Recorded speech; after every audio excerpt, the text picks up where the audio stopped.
só, pessoal. Em calorimetria, nós começamos analisando o que era a capacidade térmica, depois a gente sentiu a necessidade do calor específico, característica de corpo, característica de substância. Juntamos os dois para fazer o... Só que em laboratório, no nosso laboratório virtual, nós vimos que quando uma substância pura vai mudar de estado físico, ela permanece com a temperatura constante, igual. Então quer dizer que o Kimacete começou a falhar. E aí nós tivemos que desenvolver uma outra ideia para poder calcular trocas de calor durante a mudança de estado físico. Que acabou ficando mais fácil, né? Porque já que a temperatura era constante, uma coisa a menos para me incomodar. E aí surgiu em nossas vidas um querido que moleza. Não custa lembrar que dentro da calorimetria tem uma outra ideia que ainda nós vamos exercitar bastante, que é o princípio das trocas de calor. Esta fórmula geralmente eu não forneço. O que é isso? QR mais QP igual a zero. O que perde e o que recebe, somando dá igual a zero. Porque receber é mais, perder é menos. E como a energia não vem do além, a energia que sai do quente vai para o corpo frio. Se um perdeu 1000, o outro ganhou 1000. Mais 1000 com menos 1000, zero. Não é? Um princípio tranquilo de entender? Agora olha só. Essas contas que nós fizemos, por exemplo, essa correção de tarefa, que macete, que moleza, ela só está funcionando bonitinha assim porque nós estamos calculando sempre com a pressão constante. Adivinha que pressão essa estrutura estava enquanto nós trabalhávamos com a água? Na pressão atmosférica, 1 atm. Em física nós já vimos o P igual a P0 mais μg hoje, não foi? Quanto é que é uma atmosfera em Pascal, alguém lembra? 100 mil. 100 mil Pascal. A pressão atuando em ti agora é 100 mil Pascal. Até parece que é muito, né? Mas não, é uma atmosfera. Ou 10 NCA. O que é 10 NCA? Que bonito, 10 metros de coluna d'água, né? Quer dizer que se eu estiver mergulhado numa piscina de 10 metros de profundidade, lá no fundo da piscina, naquele momento a pressão em mim será 2 atmosferas, uma de água e uma de ar. Lembra disso? Né? Só para a gente manter em mente aqueles raciocínios anteriores. Mas o que será que acontece se eu for mexer no estado físico, mexendo também na temperatura? Aí vai dar encrenca, né? Sem dúvida, na hora que eu for mexer na temperatura e na pressão ao mesmo tempo, isso aí vai dar encrenca. Por sorte, muitas pessoas, muitos estudiosos já se dedicaram a entender essa história de como é que as fases das substâncias sofrem interferência da pressão. E eu queria te convidar aqui a fazer mais uma vez uma viagem mental aqui para a gente entender isso. Via de regra, quando alguém explica esse detalhe, se explica diferente. Na apostila, a explicação do cara é diferente. Como eu percebi a dificuldade na maneira da galera entender essa explicação clássica, eu criei minha própria maneira de explicar isso. Tomara que ajude, dá uma olhada. Mais uma vez, não mexam em nada, que o equipamento que nós vamos usar é multimilionário. Este equipamento Jezebel, ele tem um blindex aqui, ó, de vidro, a gente pode olhar o que está acontecendo lá dentro. E ele tem 2 botões incríveis. O botão P e o botão T. Adivinha o que o botão P faz? Mexe na... Fala isso aqui. É isso aí, é isso aí. Vou até fazer assim, cara, só para não dar problema. Pronto. Ó, um botão é o botão da temperatura, o outro botão é o botão da pressão. Tudo bem para vocês? Eu quero entender como é que pressão e temperatura interferem no estado físico de uma substância. Então eu vou pegar essa substância aqui e vou botar lá na máquina. E aí vou mexendo nos botõezinhos. E vou olhando o que está acontecendo com a substância e vou anotar lá numa tabela o que está acontecendo com a substância. Então vamos lá.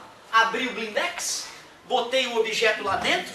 Pelo formato do objeto, dá para perceber que ele está no estado... E vou fechar o blindex. Fechei o blindex. Quando eu fechei o blindex, qual é a pressão lá dentro? 1 atmosfera, porque estava aberto para a atmosfera. Eu só fechei, não é possível que só de fechar a porta a pressão aumente. Não faz sentido, né? Concordam comigo? Certo? Bom, eu vou fazer um gráfico de pressão versus temperatura. Afinal, eu estou relacionando pressão e temperatura. A pressão inicial é 1 atmosfera, ou 100 mil Pascal. Então eu vou colocar aqui 1 atm. E na temperatura ambiente, na hora que eu fechei, né, não deve ter esfriado nem esquentado só porque eu fechei, né? Eu fechei a portinha, não toquei nos botõezinhos da temperatura e da pressão. Então essa temperatura aqui é a temperatura ambiente, sei lá, uns 20 graus. Tu concorda que se eu girar o botão para a esquerda, diminuindo a temperatura, tem como mudar o estado físico? Vai ficar o quê? Mais sólido. Né? Não faz sentido, né? Já está sólido, né? Então tu vê, eu já sei que nessa temperatura e nessa pressão está no estado sólido. Vou até escrever aqui, S, sólido. E aí eu vou... Ó, presta atenção, hein? Tá vendo? Girei o botão de temperatura para a direita. O que vai acontecer com a temperatura? Vai aumentar. Mas como aqui tem uma regulagem de... E eu não mexi nela, a máquina vai dar um jeito de a pressão continuar a mesma. E eu olho para a substância e... Ó, sólido. Aham, sólido. Sólido. Tudo bem? E aí eu... sólido. Sólido. Sólido. Tudo bem? Agora olha só. Hoje eu estou especialmente idiota, é isso mesmo. Ó, de repente eu giro o botãozinho, vejo que a temperatura dá mais uma aumentada, tem um mostrador digital da temperatura ali, e eu vejo, opa, uma gotinha se formando ali, um pedacinho do objeto começou a fundir, certo? Cuidado com essa palavra. Agora olha só, concordam que nesse momento eu posso marcar um ponto diferente ali, porque naquele momento começou a mudar o estado físico? Se eu espero mais um pouquinho, ou giro mais um pouquinho o botão da temperatura, logo eu já vou perceber que em vez do estado sólido está no estado natural. Então, opa, já vou escrever um L aqui, a partir daquele ponto rosa ali ficou líquido. E eu olho, líquido, a temperatura aumentou. Continua líquido. E de repente, opa, nessa temperatura eu vou marcar. Tá acontecendo alguma coisa ali, não dá? Tá entrando em estado de ebulição. Se eu aumentasse a temperatura um pouco mais, eu já veria que aqui dentro tá estado gasoso. Concorda comigo? Né? Quando a gente entrar em estudo dos gases, tu vai cada dia mais entender por que eu faço quando eu falo de um gás. Gás é isso. Pessoal, se eu continuar aumentando a temperatura, o que pode acontecer com esse gás depois? É verdade, porque ele tende a se expandir, né? Mas não, essa máquina é multimilionária, eu falei, placas de titânio fortíssimas, né? Pode esquentar à vontade. Plasma, uma hora esse gás vai ficar tão excitado que começa a brilhar lá dentro, certo? Beleza?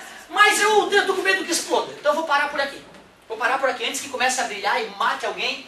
Vocês concordam que esses 3 pontos que eu fiz, o primeiro ponto ali, aliás, essa região toda era sólida, né? Eu não preciso desse primeiro ponto aqui.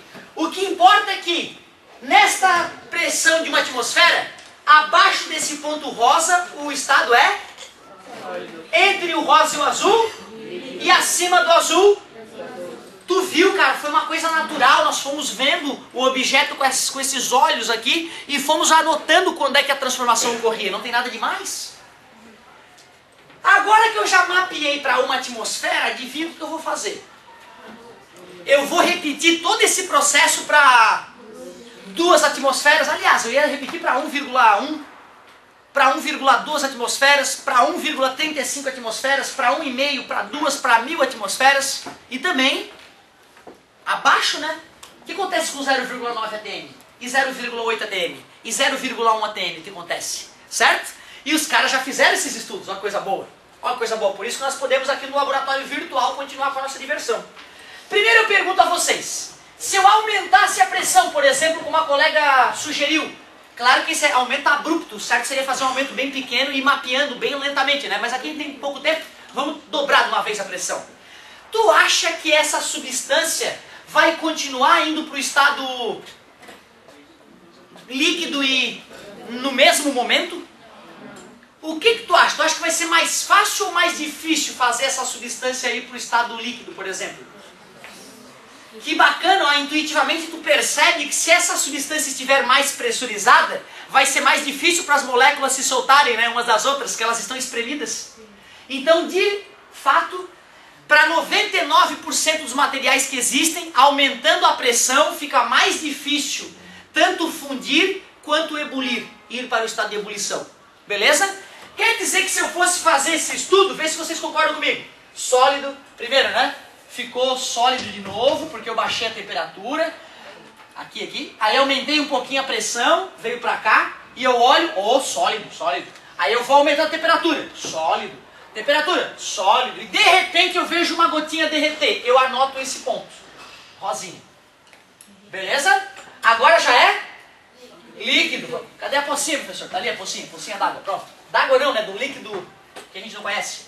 E aí é líquido. De repente eu vejo que começou o estado de ebulição. Entrou em estado de ebulição, vai para o estado gasoso. É verdade. Mapeei outras duas temperaturas onde ocorre a mudança de estado físico. E vocês estavam certos, quando eu aumentei a pressão, essas temperaturas aumentaram. E aí faz sentido usar a panela de pressão. Por que eu aumento a pressão na panela de pressão? Para a água poder ir para o estado gasoso só a 120 graus. Assim o feijão lá dentro da panela está em contato com água a 120 graus. Enquanto na panela aberta a água só vai até 100 graus. Então olha a vantagem. O diagrama de fases, que é essa coisa que eu estou desenhando aqui para ti, ó. Diagrama de fases, ele explica, por exemplo, o funcionamento da panela de pressão. Diagrama de... É um nome justo? É, né? Porque depois que a gente terminar o diagrama, ele vai falar a fase em que a substância está, dependendo da pressão e da temperatura. Até então nós não estávamos nos preocupando com pressão, era só com temperatura, né? Agora eu pergunto a vocês, o que vocês acham que vai acontecer se eu baixar a pressão? Cara, vai acontecer algo bizarro. Vai acontecer algo bizarro que quando eu baixar a pressão, esses pontos onde ocorre a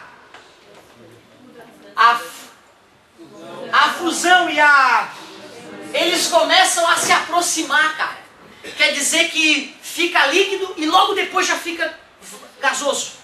E eles vão se juntando quanto menor é a pressão. Chega uma hora, cara, que tu cai do cavalo, tu não acredita. No laboratório tu olha para a máquina e tu não acredita no que tu tá vendo. Porque chega uma hora que a pressão é tão baixa que a substância está no estado inicialmente e tu vai aumentando a temperatura e de repente uma fumacinha vai saindo daquele sólido e ele vai direto para o estado gasoso sem uma gota de líquido se formar na tua frente. É quase revoltante. Tu te pergunta, mas por que diabo é isso? Cadê a fase líquida? Eu aprendi que era sólido, líquido e gasoso. Mas tem uma hora que a fase líquida deixa de existir. Tem uma certa pressão mágica aqui, ó, que a partir dessa pressão a fase líquida não existe mais. E aí começa uma passagem direto para o gasoso. Se nós mapearmos todas essas mudanças de estado físico, depois é só brincar de liga a ponto. Aí na hora de brincar de liga a ponto é que a coisa se define. Isto aqui é o famoso diagrama de fases de uma substância. E é o aluno que tem que saber que nessa região trata-se da fase sólida. Como é que tu vai lembrar que ali é o sólido? Tu sabe que se esfriar bastante a coisa congela. É só tu vir no eixo de temperatura esfriando, né? Concorda comigo? Aí tu pega a fase sólida e vai esquentando. Esse cara aqui é o líquido, e esquenta mais um pouquinho o líquido. Gasoso. Então tu vê, cara, o diagrama de fases é uma figura bem fácil de reconhecer, não é todo dia que tu olha um gráfico desse. Olha o diagrama de fases. Outra coisa, tu tem que conseguir pensar, né, que se tu diminui a temperatura, fase sólida, aumenta a temperatura, fase líquida e aumenta ainda mais gasosa. E agora nós vamos ter que dar alguns nomes para esse diagrama e aprender o nome de alguns pontos mágicos ali, alguns pontos importantes. Mas o diagrama em si é uma estrutura simples de entender. O mais importante para mim é que se eu te der, por exemplo, ponto A e ponto B, ou para ficar melhor, peraí, vou fazer assim, ó, para ficar bem legal. 1, 2 e 3 ATM, 1, 2 e 3 ATM, 100 Kelvin, 200 Kelvin e 300 Kelvin. Se eu te falar assim, ó, para pressão de 2 atmosferas e temperatura de 200 Kelvin, qual é o estado físico dessa substância? Para a pressão de 2 atmosferas e temperatura de 200 Kelvin, qual é o estado físico dessa substância? Olha que bacana, no olhômetro tu fez uma pontilhada, fizesse outra pontilhada, e já que as pontilhadas estavam se encostando dentro da região do líquido, encostando. Obrigado. Certo, galerinha? Tudo bem para vocês? E se a pressão for 2, mas a temperatura for 300? Já foi para o gasoso. Se a pressão for 1 e a temperatura 100? Deixa eu ver. Realmente está aqui, né, o ponto. Concorda comigo? Então tu vê, já tem um monte de pergunta que tu pode responder sabendo analisar o diagrama de fase. Desculpa, demora. Professor, a temperatura, a pressão na Lua é menor que a nossa pressão aqui? A pressão na Lua é praticamente zero, cara. Não, a gravidade na Lua, ela não tem poder para segurar uma molécula de gás em volta da Lua, porque as moléculas de gases são ariscas. O gás tem uma característica que é chamada expansibilidade. O gás quer se expandir. A atmosfera da Terra não vaza para o espaço, porque massa atrai massa e a gravidade da Terra segura essas moléculas de gás que querem escapar da Terra. A Lua tem pouca massa, pouca atração gravitacional, qualquer gás que se forme na superfície vaza para o espaço, porque a gravidade não consegue segurá-lo. E essa parte do sólido passar direto para gasoso não compensa nada? Com certeza, porque se eu falei que a pressão da Lua é praticamente nula, nós estamos falando daqui, ó. Por isso que a água na Lua ou está no estado sólido, e se muda de estado, vai direto para o gasoso e foge da Lua. Por isso que a única chance de ter água na Lua é água congelada. Certo? Outra coisa bacana, quando a gente descobre um planeta novo, primeira coisa que a gente vê, esse planeta tem uma gravidade que permita segurar gases em volta dele, porque se não tiver atmosfera lá, putz, a chance de vida já vai lá para baixo, né? Porque boa parte das formas de vida depende de oxigênio. Tem, claro, vidas anaeróbicas, né? Que ainda tem chance de encontrar nesse planeta. Ô, professor, olha só, se fosse tipo a temperatura 1 e a... Não, a temperatura 200 e a pressão 1, ela ficaria abaixo do risquinho daí, então seria gasoso. Parabéns, garota, é isso mesmo, ó. Abaixo do risquinho, né? E eu pergunto uma coisa, e vai que duas pontilhadas dessas se encontrem aqui, ó. Aí eu quero ver, o que está acontecendo ali? Está em transição, tem uma parte que está... E uma parte que legal, isso é uma coisa importante. Mas peraí. E se der um ponto aqui? Ou seja, tem uma parte sólida... Ah, está querendo me dizer que uma substância vai ficar em equilíbrio, o sólido e o vapor da substância em volta dela? Sim, por mais absurdo que pareça. É que é inconcebível, né? Como assim? Está querendo me dizer que vai ter água congelada e uma neblina em volta dessa água congelada sem uma gota d'água lá. Exatamente, é isso que ia acontecer. Mas peraí, galera. Então me conta, meu querido, o que vai acontecer ali, ó? Sim, aquele ponto é um dos pontos mágicos do diagrama de fases, chamado de ponto triplo. E o nome é justíssimo. Chama-se ponto triplo porque as três fases coexistem em equilíbrio. Tu imagina tu olhar pela janelinha, tu vê uma poça d'água com umas pedras de gelo boiando e neblina ainda em cima, vapor d'água em cima. Certo? Isso existe. Cada substância tem o seu ponto, ou seja, a temperatura e a pressão nas quais os três estados físicos coexistem. Existem ao mesmo tempo. Fala, querido, desculpa, demora. Por que a panela de pressão corre risco de explodir? Legal a tua pergunta. Cara, por mais que o aço seja resistente, por mais que uma barrinha de aço da espessura do meu dedo mindinho dê para suspender 5 carros, tamanha resistência desse negócio, por mais que a panela de pressão seja super resistente, se tu bota gás lá dentro e começa a esquentar, os gases têm a tendência de se... Essa força de expansão é tão brutal que pode romper o aço da panela. Porém, o engenheiro não quer matar a dona de casa. Ele faz um sistema que tem um pezinho segurando o gás lá dentro. Quando a pressão é muito grande, o pezinho levanta e... Panelinha de pressão, vai dizer, certo? Só que vai que a dona de casa não passa, às vezes, uma coisinha por aqueles furinhos ali e vai cozinhando o feijão e vai sobrando aquela craca do feijão e vai se entupindo no buraquinho. Chega um dia que aquele buraquinho pode entupir. E aí, mesmo que o peso levante para o gás sair, o buraco vai estar entupido, não vai ter como sair ali. E a dona de casa não se tocou que a panela parou de... Se não está fazendo... Aquela pressão está se acumulando. Pode desligar o fogão e desentupir a panela que algum problema vai dar. Como muita gente já se feriu com essa brincadeira, muita gente já morreu com panela de pressão, a engenharia resolveu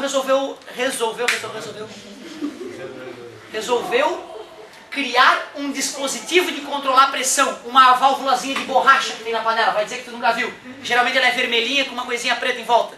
Aquela ali a dona de casa não mexe. e aquela ali não dá de entupir.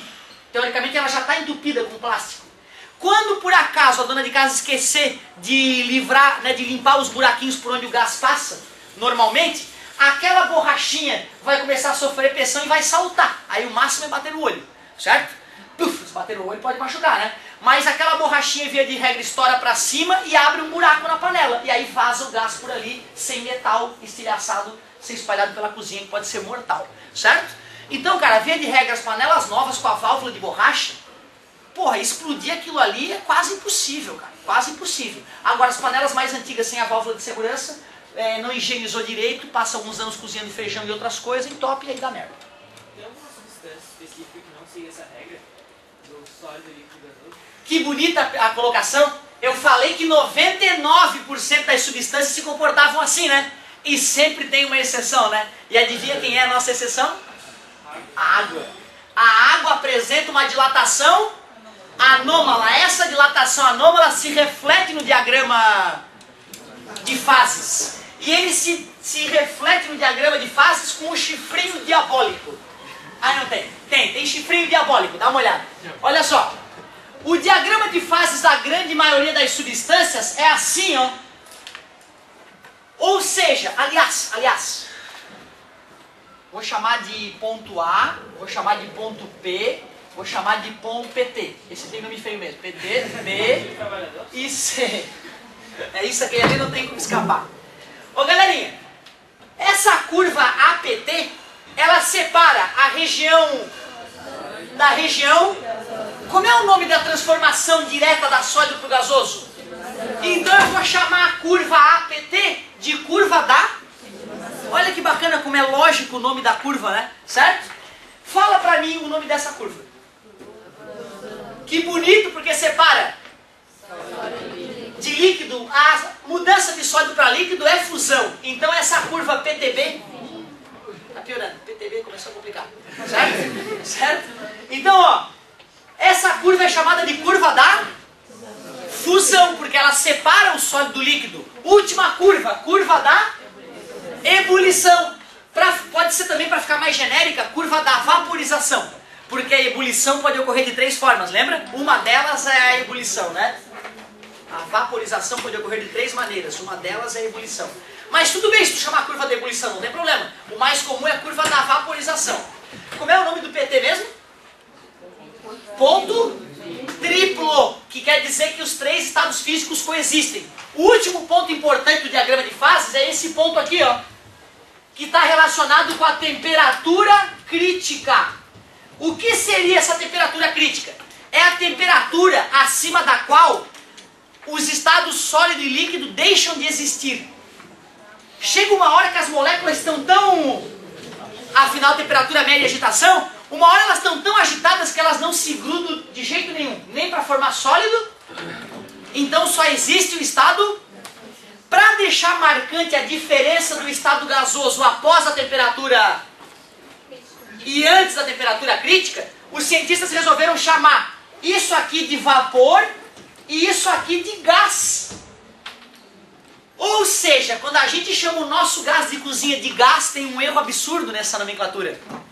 Porque se fosse gás de verdade, aquilo que tem no botijão de gás da tua casa, se não fosse um vapor, ele não poderia estar no estado... Que estado é que está lá dentro do botijão? Está no estado líquido, cara. Dentro do botijão de gás está no estado líquido. Mas um gás pode ficar líquido? Então o nome está errado. Sempre que tu chamou gás de cozinha, estava errado. O certo seria vapor de cozinha. Não vamos ficar aí brigando com os vendedores de gás, certo? Então nós que manjamos um pouquinho de física, ao escutar gás de cozinha, eu penso comigo, é vapor. Mas nós não vamos brigar com o cara, certo? Ah, que gás? Não, eu só aceito um vapor de cozinha, aqui eu não quero gás hoje. Né? O cara vai embora e tu vai ficar sem gás, certo? Beleza? Então, ó, gás. O que é gás de verdade? Para tu chamar de gás uma substância, ela tem que estar acima da temperatura. As estrelas são formadas de gás de verdade.